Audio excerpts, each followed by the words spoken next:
After dropping that documentary on his #1 op, 50 Cent became almost like a hero in hip-hop. He was seen as the only man brave enough to stand up to the boogeyman with zero fear. Because of this, many assumed he was the only real one left, the only guy who won't bend or fold for anyone or anything.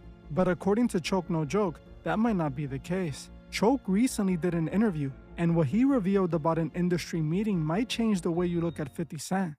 Choke No Joke has gone viral a few times already, and it's always for some controversial claim. The last time he went viral was for his claims about Jamie Foxx. He said Jamie accused Puff of being responsible for what happened to him when he was sick for some time. Now, more recently, Jamie has a special coming out on Netflix called "What Had Really Happened Was," and I went to the taping of it. It was 3 days taping. I went to the first show. I went to the last show. Okay.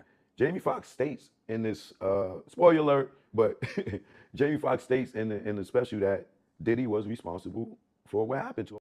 While Choke was right, and Jamie did say those things during the stand-up, he only said them in a joking manner. Not saying that this proves his claims. People tell the truth through comedy all the time. My point is, Choke reported what Jamie said about Puff, and Jamie did, in fact, say those things. So take that under consideration as we listen to what he recently said during a Cam Capone interview. According to Choke, he eventually reached a level in the industry where a certain compromise was required to advance. He claimed he was scarred by how many times he was tested to see if he would fold. He said certain shot callers wanted more than just a friendship and expected him to get down with the program if he wanted to climb the industry ladder. He basically alleged they would offer him work just to get close to him so they can try him. Because of this, when he finally got a meeting with 50 Cent, he didn't know what to expect. He wasn't sure if 50 was genuinely trying to work with him or if he was just another man in the industry trying to test him. Now, when Choke finally sat with 50, he wanted to make things clear before they went any further. So he told 50 that he was willing to work with him as long as he didn't expect him to compromise himself for that opportunity.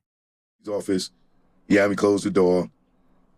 And at this time, I was traumatized from the industry because I had so many men, you know, especially when I was at BET, they kept trying to flip me for me to advance into the industry and become an executive or be in certain circles and stuff. So by the time I was having this meeting with 50, I done been hit on by Diddy. I done been hit on by people, executives at BET and other people in the industry. It was just this weird undertone, you know, you can be a megastar type of vibe.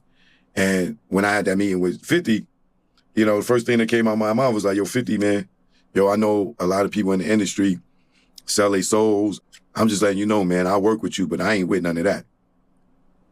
And he never worked with me after that.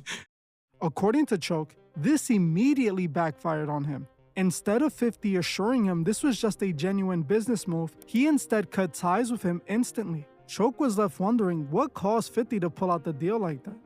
I don't know if he got offended by me even saying that to him. You know, in hindsight, I don't know, I could have maybe offended him, but I should have explained to him why I said that, because I was already traumatized from a lot of successful people in the industry wanting to work with me, but wanting to bring those weird vibes to the table.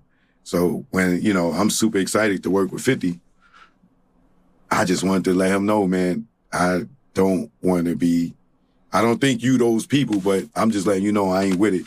And I didn't want him to break my heart somewhere down the line, making a pass at me. But like I said, at that time, I was traumatized.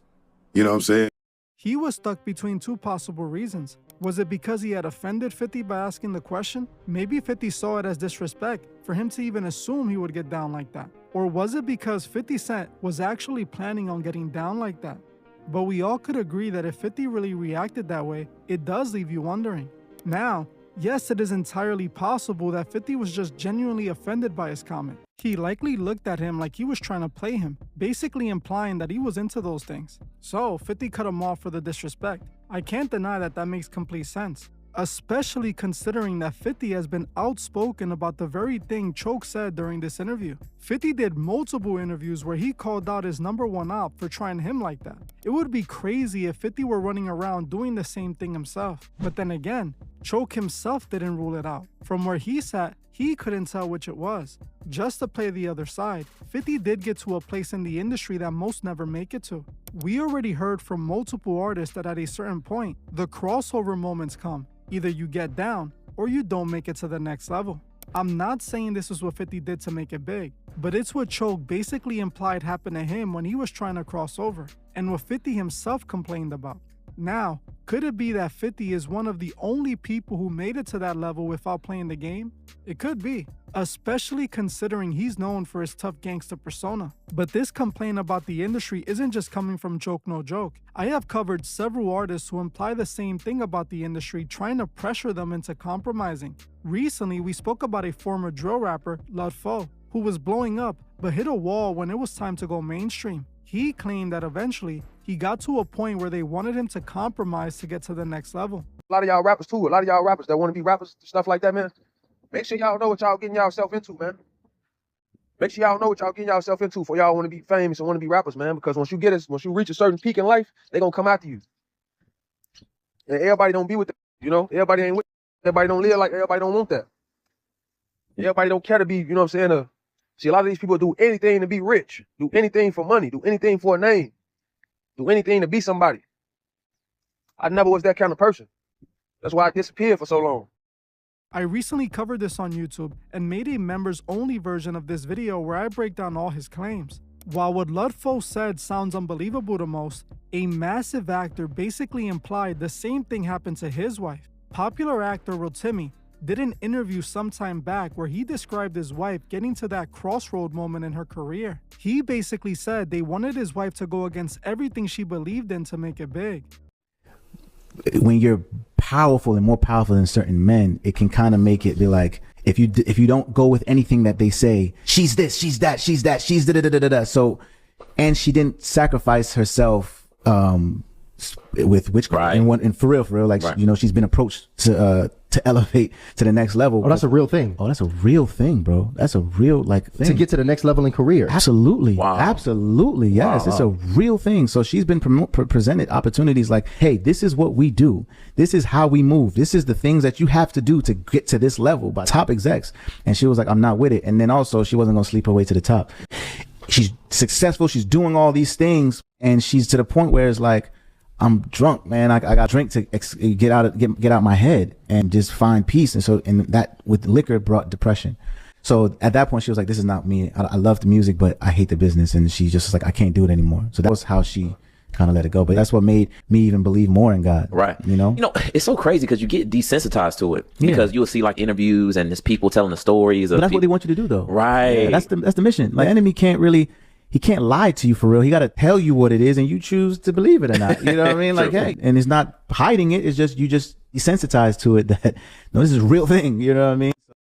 Now, while none of these people provide us with solid proof that this is actually happening, you can't deny that it does raise questions when so many people bring up the same scenario.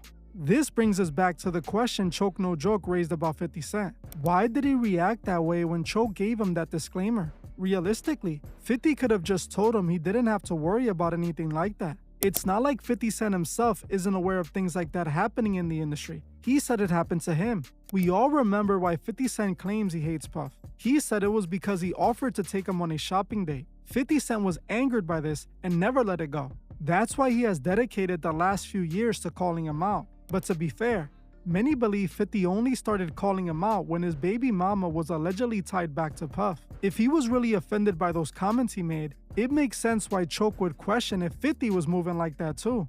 50 has gained this positive reputation and won over so many after dropping that documentary. People saw that moment as 50 Cent taking a stand against what he felt was wrong. This made him infinitely more favorable, and he knows that.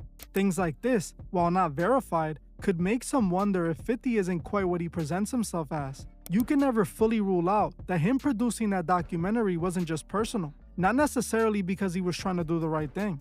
It's the industry we're talking about here, and chances are, many people are moving like this. but 50 only called out the one person he has issues with. Now, I don't want you to think I'm saying 50 is guilty of anything. At the end of the day, not even Choke himself is saying he knows why 50 reacted that way. There is a chance 50 is the only one in that business who ain't down to fold for no one. He could have done what Choke did and told everyone long ago not to even try him. But then again, why didn't he understand where Choke was coming from? You understand what I'm saying? Like, I'm one of the people who respects him for dropping that documentary. I honestly don't care why he did it. What's important is someone in the industry did it. But I also know that just because he dropped that documentary doesn't mean he's against the system. He could actively be a part of this system and, at the same time, call out people he doesn't like. I'm not quick to trust anyone in the industry because at the end of the day, we never truly know. We saw that with the whole Puff situation. To the public, he was a beloved hip-hop legend and industry mogul until the trial when many people's perspective shifted. Who's to say all these artists aren't the same way? Like I said, we don't really know any of them. All we know is what they want us to know and what these industry insiders are willing to reveal. So, what do you guys think? Is 50 Cent the one guy who made it to the absolute top of the industry without ever folding? Or is his reaction to Choke No Joke a sign that he is playing the exact same game as everyone else? It really makes you question the true motives behind every major move made in this business. Let me know what you think below because I honestly want to hear what you have to say. Recently, many in Hollywood have been coming out saying the most unexpected things. Just the other day, I covered an actor who revealed something extremely interesting about Jay-Z. What he said is guaranteed to change what you thought you knew about him. If you want to know what he revealed, watch this video right now. And if you want to further support the channel, join me on Patreon. It's only $3 a month, and you get access to over 60 exclusive videos. Another way to support the channel is simply by liking and hyping this video. When you hit the hype button, you tell the algorithm this video needs to be seen by everyone. Also, make sure to subscribe so there's no way my posts get lost before they get to you. Well, that's it for this one. I want to thank you all for watching, and I'll see you guys in the next one.